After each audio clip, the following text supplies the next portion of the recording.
Here we go. So I'm just starting the YouTube video now. So if you're joining us on YouTube, this is also happening live on Facebook. So YouTube will be a couple days behind on the Facebook people. But we're doing 30 days of content just to kind of recap. Please join me for this experiment. Today we're talking all about content creation as a spiritual business, a coach, a life coach, a course creator, someone who needs content in their business to be able to market it. Okay, so the big question, so the first day I did this 30 days of lives, I talked about being consistent with your content. And this may mean different things to all of you. So the core concept of this is I want you to pick a quantity of content that you're going to produce that you can reliably produce. Okay, so I've decided I'm going to do 4 lives a week. If I do more, that's amazing. That's great. I'm hoping to do more. However, 4 is something I know that I can. It would be unreasonable for me to not go live 4 times a week in my kind of reasoning. And the reason we want to set this, it's a tool, a mental tool called minimum baseline. So you want to set a goal that is achievable for you so that you're racking up the wins of consistency. You're showing yourself that you can be consistent based on your goals. So set yourself up a goal. It's really important. Make sure that it's achievable so that you can get that dopamine hit from going live 4 times a week, for example, but whatever that looks like for you. The rest of this video might give you some inspiration on how to set that minimum baseline, because I'm going to show you a couple tools and tricks that you can use to be efficient with your content creation. So first step is set yourself up for success. Make sure that you're creating expectations around your content creation that are achievable for you. You know what's going on in your business. You know the general flows and of when you have the energy to do things like this. So make sure you're picking times of day where you're sharpest and you have the most energy to give to your content, because the more of you and the more authentic you can be as you show up to create your content, the more your soul aligned clients are going to see that and be like, oh yes, they're speaking my language. Okay. Also consider repurposing for different platforms. So one of the suggestions I make to people who are creating content is pick one long form piece of content that you do every week. So maybe this is a podcast, maybe this is a YouTube series, maybe it's lives, for example, but it's a long form piece of content. We're talking like kind of 10 minutes. Maybe it's a blog if you're more in the writing end of things. So pick one content, long form, and then you're going to part it out into all of the different things. So if you are doing a podcast, I recommend that you also record it or record something to go along with that podcast, so you can put the video on YouTube, part that video out to put on the different platforms like Facebook and Instagram and TikTok.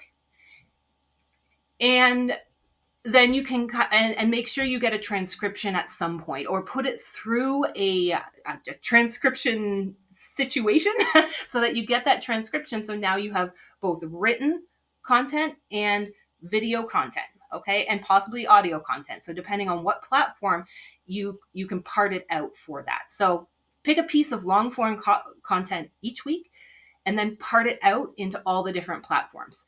This is going to save you a lot of time. And also you want to make sure you have the technology to do this. There are so many AI tools, video tools that are going to help you do this. Now, one of the things at the end of this live, when I hit stop, it's like it asked me if I want to make a reel. And I haven't done that yet because I want to make sure my reels have closed captions on them, because I know when I'm just watching reels in bed or whenever, not a very good habit, by the way, but guilty pleasure, I read the captions more often than not. So I don't want to just create an audio reel, because I know half of the people are going to scroll on by if I don't have captions on it. So that's one of the things that I'm choosing to do, although that may not work for your workflow. So consider what works for you, what works for your workflow. Prioritize the platforms that are going to get the most traction for you. Okay, so you've made a goal, you've committed to one piece of content that you're going to create, one long form, and then you're going to part it out. You decide how much time and energy you're going to put into parting it out. Okay. There are certain platforms for certain things. So for example, if you're doing a lot of this teaching type of content, and I know my audience loves to teach. So teaching content does not necessarily sell. And it doesn't necessarily build an audience unless you're doing a couple things deliberately with how you're creating your teaching content to get those audience members' attention and kind of develop that know, like, and trust. So if you're doing a lot of teaching content, I suggest that you utilize a platform like YouTube, because what do you go to YouTube for? You go to learn something. You go to learn how to fix something. You go to learn how to leverage something. You go to learn how to, make a change on your website. You go to learn how to create content in your business that's going to sell and that it's easy for you to get in the flow to sell. Something like this. This is prime example of what's a good type of thing to go on YouTube, because people are going to that platform to learn primarily, not exclusively, but the platforms that people are going more exclusively for entertainment and connection and relationship are going to be things like Facebook, Instagram, Clubhouse. There's other platforms. Now, TikTok is kind of one of those that's kind of 50-50 on what kind of content you can do. So play around with it. Find your own audience on TikTok is all I'm saying. You want to monitor your posts for success and then do more of that type of content, or take that content, rejig it a little bit, and repurpose the content that is landing with your audience. Don't reinvent the wheel. You don't have to redo everything all the time. Make sure you're monitoring things that are working well. I see one person is joining me live. Hello. It's exciting. I don't have my full camera right up in front of me, so I can't really see who you are, but I'm so glad you're here. Chances are you're my Aunt Kathy. Hi, Aunt Kathy, if you're out there watching. One thing that I'm taking a complete aside here and talking a little bit about the experiment, because now, as I've started on day 3 of going live, a couple things are starting to happen. One, people are noticing what I'm doing, and it's starting to feel a little uncomfortable. Like day 1, I'm like, I know not one person is going to see this, so that's okay. But then people started noticing and sharing, which is awesome. That's what I want. But I noticed that the imposter syndrome starting to rise, that fear of being visible and fear of being vulnerable, and people that I know seeing what I'm doing, that is starting to kind of come up in the background. So just as part of this experiment of 30 days of content, this is starting already, starting day 3. Actually, it started day 2 when I started to notice that people were starting to share and look at some of the work that I'm doing. And one of the things with, I'm a 3-5, and the 5-line projection is, it is strong. And one of the things about 5 lines is that often we're perceived by our immediate community as quacks. And that's okay. I know that my immediate community is not necessarily my audience, and I'm going to have a lot more leverage with people who are not in my immediate community, not in my very close circle of relationships and friends. But it's still uncomfortable for me when I start to see some of those people, especially because right now we're talking, when I say people are sharing my videos, I'm talking about close relationships that are sharing my videos, which aren't necessarily my audience. So it does, just be aware as you start to do this, as you commit to an experiment and commit to building a business, there's going to be discomfort, and it may start sooner than you anticipate. So just heads up, I am kind of working on that. I'm working on kind of doing that emotional regulation before I go live, so that I don't let that fear and that discomfort with being visible take over, because I am definitely committed to doing this whole process. So I know that's an aside, but let's carry on. So you're monitoring things for success. And then you're going to make sure that you have calls to action that move clients through your customer journey. If you're just starting out, which is really kind of who I called out into this experiment to do this with me, people who are either rebranding or just getting started and want to gain traction and gain an audience, you may only have 2 calls to action. Okay. So one of those calls to action is like and follow. And one of those calls to action may be to either your freebie or What I talked about yesterday is crafting an offer that you can sell right now without a whole lot of setup and structure, like a one-to-one offer. So I am very soon going to be launching an option and a call to action that you can book a VIP day session with me. So that's kind of in action what I'm working on. Okay, so I want to talk about the content types. Now this, you might want to wait and kind of watch this video on YouTube where I have the visuals for you. But basically there's 3 general types of content. Now we're not necessarily talking about content pillars. That's the next slide. We're talking about the types of content that goes in, and you're never doing just one thing. You're always mixing these 3 things together, and ideally you are doing this, like if you're doing this, this is really showing that authentic voice that you have. And we can influence it and take some of those terms from the human design side to really deliberately infuse this with the language that's going to connect with your audience. So we've got basically the first type of content that I'm sure all of you are super comfortable with, super aware of, is your teaching content. Basically, this is your how-to. This is the stuff that you give little samples of what content is behind your kind of paid products in your teaching content. Everyone, I don't think I need to really talk to you much about creating teaching content, because chances are this is something you're super familiar with. The next type of content is something I call polarizing secret sauce. You want to draw a line in the sand. You want to know your values and stand behind them and infuse the language of your values into your content. What this does is it allows people to know that you're the person that is speaking their language, that you are the one that they want to learn this thing from. You are the person that they want to be coached by. And it also helps to drive away or repel the clients that are not for you. And that is, repelling clients is 50% of your content's job, because not everybody is for you. You do not want to speak to everyone.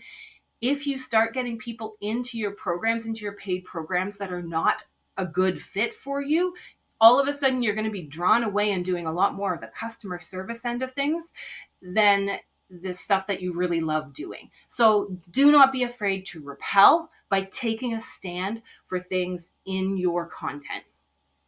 And then the last piece is your connection and relationship building content. When we talk about content pillars, one of the things I'm going to talk about is brand stories. But I want you to think about, what are the things that you are okay with sharing about your personal life? If you're a personal brand, which I think most of you guys are, especially if you're a coach or teaching in something, we want to learn from people we feel like we can connect to. So that connection piece is going to be important. And you want to make sure that you're deliberate about the types of content that you are going to use as connection pieces. You want to make sure, because you can be in your personal life being vulnerable with people, there's a lot more flex in it. And this may be a little bit of the 5-line speaking here, but in your business, you want to have some boundaries around what you're willing to share about your personal life and what you're not. So what this often looks like is you're going to pick a few things that are things that you are willing to share about and incorporate those stories. And most of the time, those stories are from your journey, from your struggles to get where you are, because often you're speaking to someone who is a little bit further behind you in that journey. So those stories speak to the struggle that they're going through. You might also pick a couple things from your personal life that you are okay sharing about. So for example, in my last book that I released, I talked about my husband and I struggle with fertility. It's something that I'm willing to talk about from a business platform because, one, it does create connection. Two, I don't think that we as women are talking about some of the struggles we have as women and how we're juggling personal life and we're juggling our own personal struggles as women alongside running businesses and running businesses in a patriarchal world. So the thing is, I'm passionate about it. I want to speak about it because I want to normalize struggles with fertility, with things like miscarriage, with some of these topics that are sometimes hidden. So, and I realize that this piece may drive some people away from my content, and that's okay. So anyway, but this is a deliberate decision that I've made, that some of the connection piece is going to be talking about things in that realm that has nothing to do with business and building a business, but it kind of does. And I'll use examples from that from my life, but it's something that I didn't just react to something and decide that I'm going to put this into my content. It's a very deliberate choice to put something this vulnerable into my content. So if you have something that you want to, part of your life story that has contributed to your journey, by all means do it, but do it deliberately. Don't just kind of whoopsie share, because that feels to your audience like an overshare. Just want to put that out there. All right. So with your content, I'm going to get you to create something called content pillars, which is basically just giving yourself a guideline of things that you're going to talk about, because staying on topic with your brand is also pretty critical. Now, some people do this really, really well. They a lot of the videos and brands that I watch, they're great at keeping on topic. They use the same language throughout their video. They are great and consistent with their call to actions. I'm like, you guys are the bomb. Call out to I wish I remembered right off the top of my head what her business name is, but you know what? It'll come to me later. Hopefully by the end of this, so I can call her out and get you guys following her, because the way that she creates content is beautiful. She's married her calls to action in with her content. It feels so authentic in the way that she's creating and approaching content.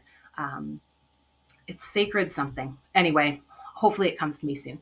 But a lot of times when you're creating content, we forget that we're saying the same things in different ways over and over and over again. It's something that, especially manifesting generators, we have to kind of put the blinders on and say, when we have an idea or when we're inspired or when we have something to respond to, we have to kind of go, does this align with the direction my brand is going in, or not?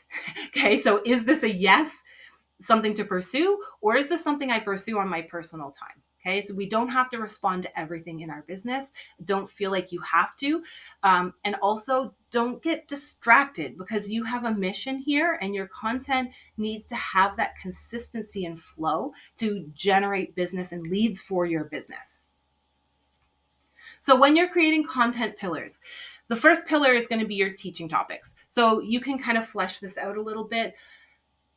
And you might want to do 2 columns in your teaching topics of like, what are your teaching topics for your free content? And then what does it mean behind the paid wall?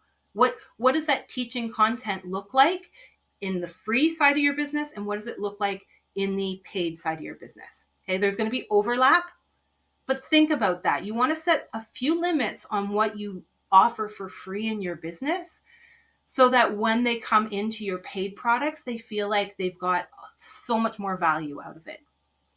So teaching topics is the first one. The second one is brand stories.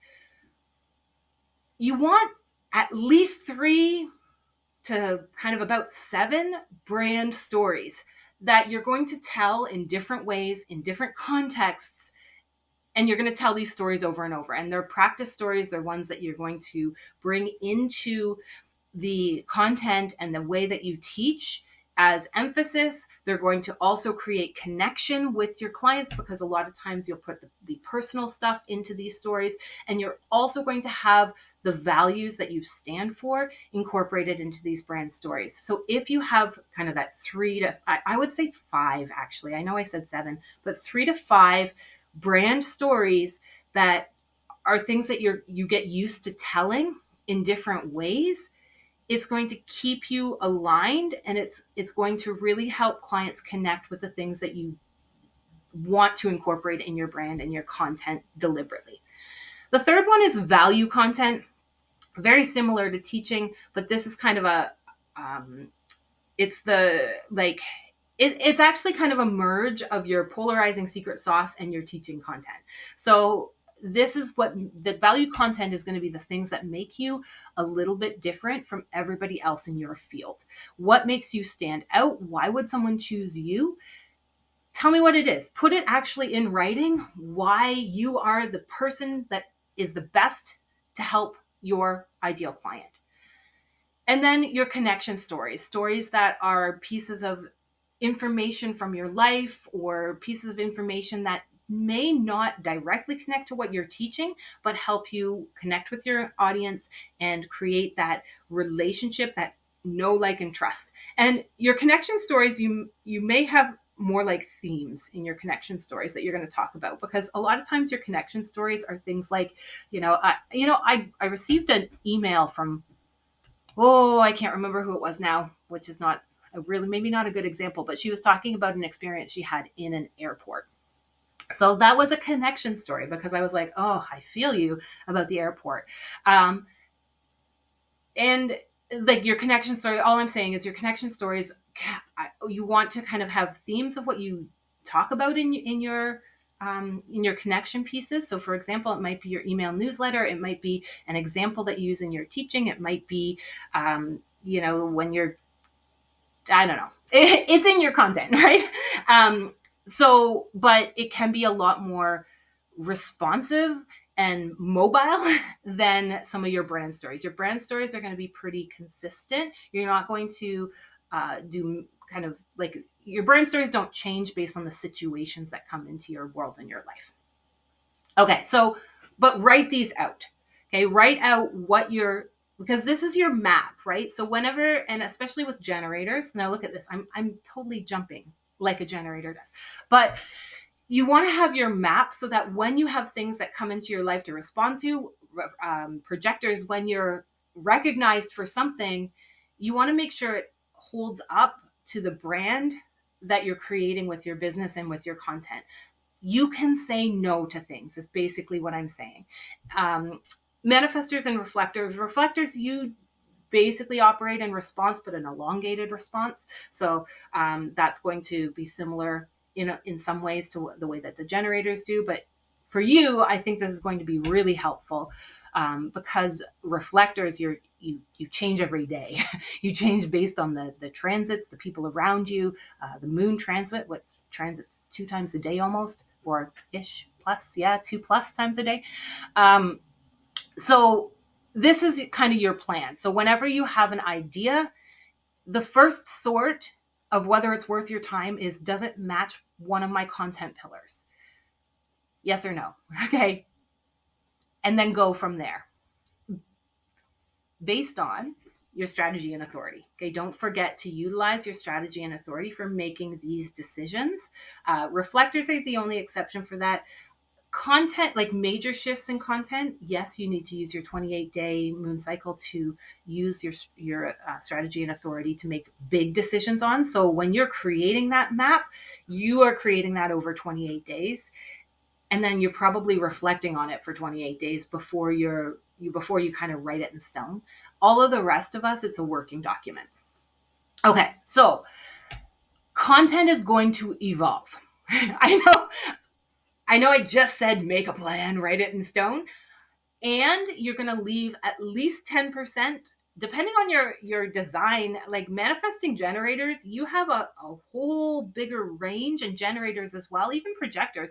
I would say your content can have up to 40% of it that's kind of what I call experimental. You try something, see if it lands, and if it does land well, you incorporate it as a content pillar. It's a lot more flexible when you're thinking about, what your content is that you're creating. Manifestors, doing quick shifts in your content is going to not land as well with your audience. So be cautious of, I would say, manifestors and reflectors, you only have kind of, I would suggest, a maybe 10% experimental window with your content. Whereas your generators and projectors, you can do a lot more experimentation with your audience and with your content, but you still want everything to kind of tie back into that general theme, that general brand. So content evolves, and clarity on your content is going to come with doing content. Okay.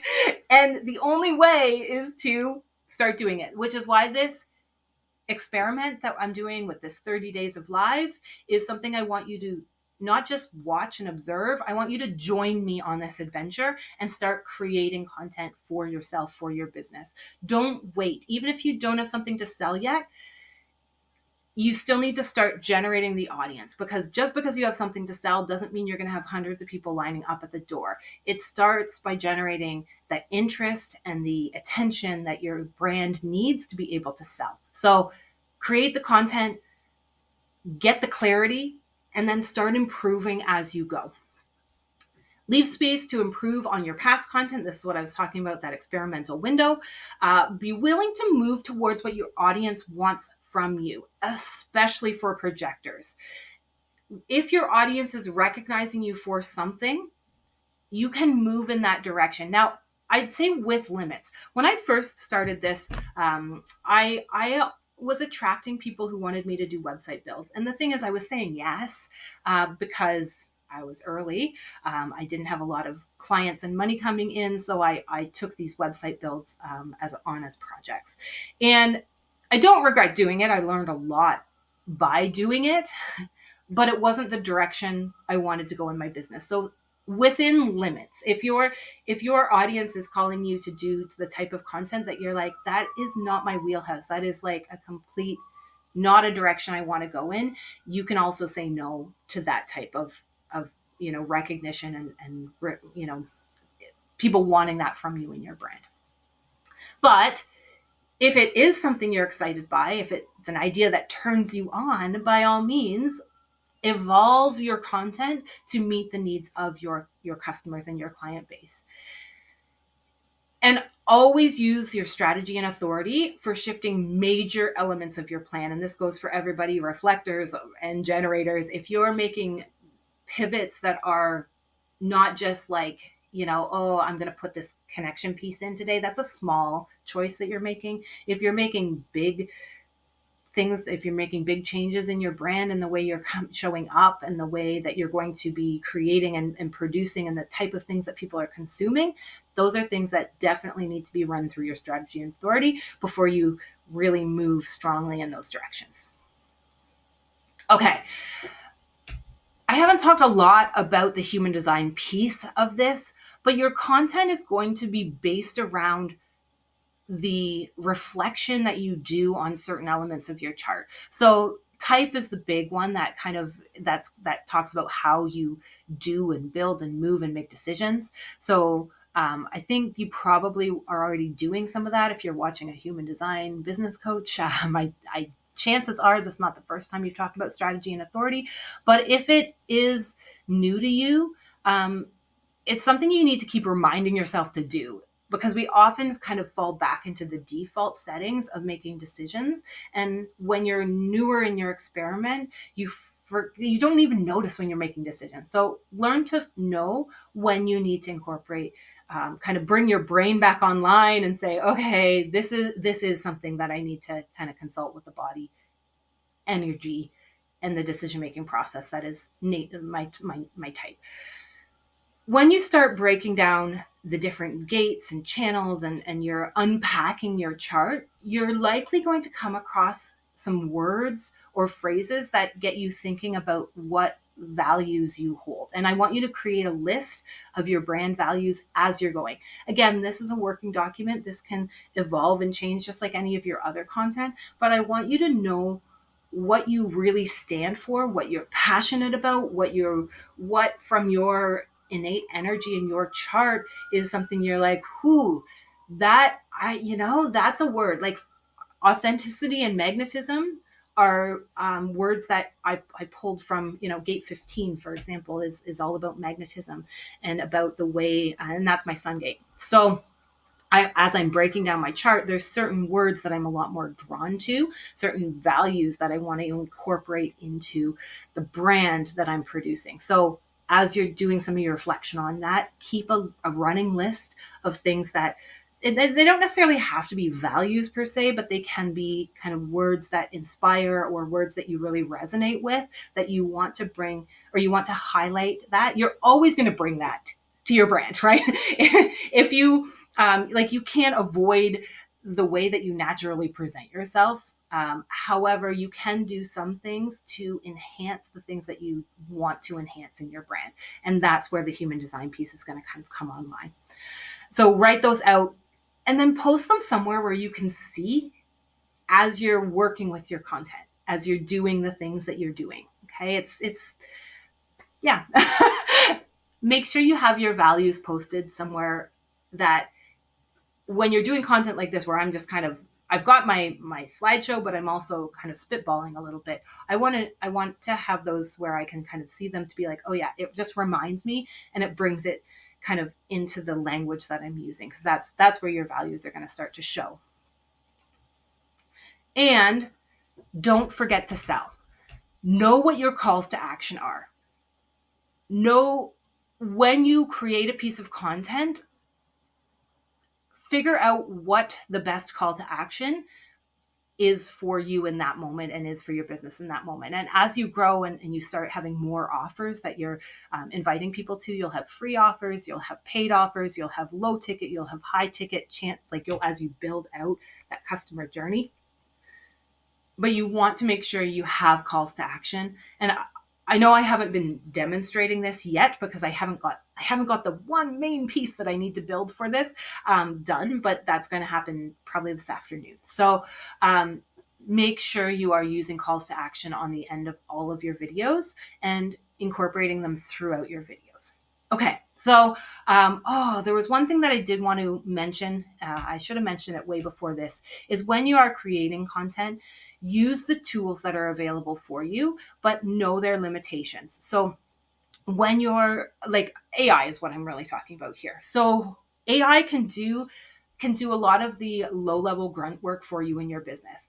Things like, hey, AI, can you generate titles for videos that are likely to do these things, right? Like you can ask AI to generate viral video topics for you, but you need to kind of hold that up against the things we've just been talking about, your content pillars and your values and the connection pieces and that polarizing secret sauce, right? So if you have that structure, now you can get AI to do some of the grunt work of creating a skeleton or a script, and then you still have to bring your brain online to say, does this match and does this make sense for my brand and my audience? Because the other thing about AI is if you let it do things that should be in your wheelhouse, it's not you, and it's not going to come across as authentically in your brand. But you can use tools to set yourself up to create content and to stimulate those ideas for your content and get that kind of skeleton piece of like, okay, you've told me I need to make a video of, 5 things that are going to do that. Write me a script for this video. You can ask AI to do that, but then you have to edit the script before you produce it. I really don't suggest that you use AI kind of just as is. You need to infuse it with your brand, with your voice, and with your authenticity. So again, that's not quite the way I wanted to end this video, but I definitely wanted to make sure that was part of the narrative of this. Don't work harder than you have to generate the content, but there is some upfront work that is going to serve you really well if you write out your content pillars, write out some of the brand stories so that it makes it easy when you go to create content to know what you want to create and the vibe and the things that you're teaching on and the limitations when you're creating your content so that it lands with your audience. All right. It's great to see you guys. I'm so excited to see someone watching me live. We will talk to you guys all tomorrow.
questions, so we'll see how long you last this time.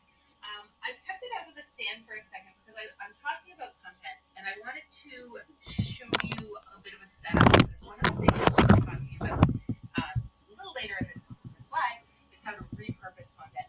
So what I've got going on here, I hope you can see it here, is my laptop. I'm going to turn that off right here, so I've got a mess all over my desk. But I've got the stand set up right behind so that I can record this and then repurpose this content for a different platform, or to kind of part it out into other smaller kind of short form content. So I'm going to put this up in the stand here so I can get down to kind of business what I tend to teach here.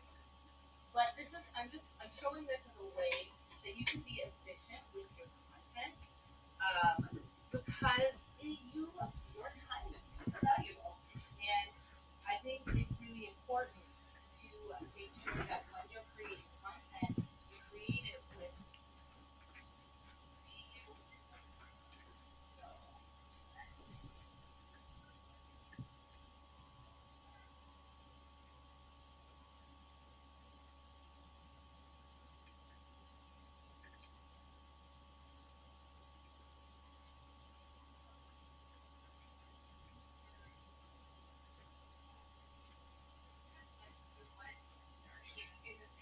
starting here. We're starting with the experiment. We're going to go live. We're going to do a bunch of the teaching stuff because as I'm getting used to doing this and kind of developing the muscle of being able to show up consistently for my audience